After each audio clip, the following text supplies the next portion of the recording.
Hello বন্ধুরা, এই হলো আমাদের বিচের পাড়ে মনসা মায়ের মন্দির। আর আজকে যেহেতু স্যাটারডে উইকেন্ড, দেখো আজকে কিন্তু মোটামুটি আপাতত সকালবেলায় বেশ অনেকই টুরিস্টরা চলে এসেছে।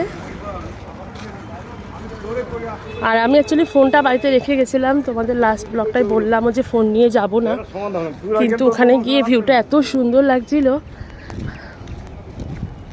তো আবার বাড়িতে এসে আমি ফোন নিয়ে যাচ্ছি। আসলে ফোনটা কাছে না থাকলে না কেমন যেন লাগে, মনে হয় সুন্দর সুন্দর মুহূর্তগুলো কিভাবে আমি রেখে দেবো, এরকম একটা ব্যাপার তোমাদের সঙ্গে শেয়ার করতে পারবো না। তো চলো এখন স্নান করবো, ওরা সবাই নেমে গেছে। চলো এদিকে দেখো সব স্টলগুলো খোলেনি, কিছু কিছু স্টল খুলে গেছে। কালকে এখান থেকে আমরা অনেক কিছু মোটামুটি টুকটাক শপিং করেছি, খুব বেশি করিনি। আমার মেয়ের খুব শখ ছিল ব্যাগের, ও একটা ব্যাগ কিনলো, 2-3টে ব্যাগ কিনলো। অনেকে এখানে হোটেল বুকিং না করে ডাইরেক্ট স্নান করতে আসে, তো সেক্ষেত্রে বলে রাখি এখানে একদম সি বিচের পাশেই, এই তোমার সি বিচ চানের জায়গা, তার পাশেই একটাখানে ওয়াশরুম আছে, পেয়েবেল অবশ্যই। তোমরা এখানে স্নান করে ওখানেও ড্রেস চেঞ্জ করে চলে যেতে পারো। আর মেয়েরা আজকে ওই যে বালি দিয়ে খেলবার জিনিসটা কিনেছে, ওই জন্য ওরা খেলবে, তাই বোনের হাজব্যান্ড ওদেরকে দূরে নিয়ে গেছে।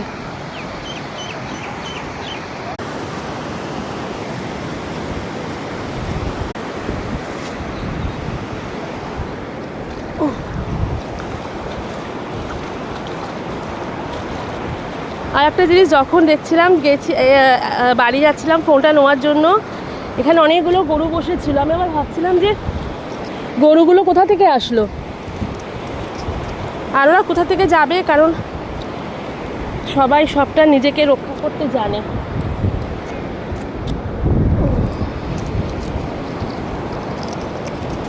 এগুলো আমি নিচ্ছি।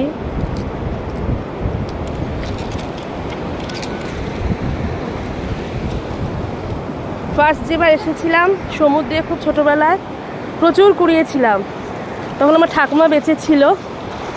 তো বাড়ি গিয়ে যেন বন্ধুরা, বাড়ি গিয়ে যখন ঠাকুমাকে দেখালাম, বললো আমাকে দে। বললাম কী করবে? বললো এগুলো ঘামাচি মারতে নাকি খুব ভালো হয়। এই দেখো কত ভর্তি পড়ে আছে। মেয়ে স্নান করছে, হাত দেখা, হাত দেখা, মানি কই?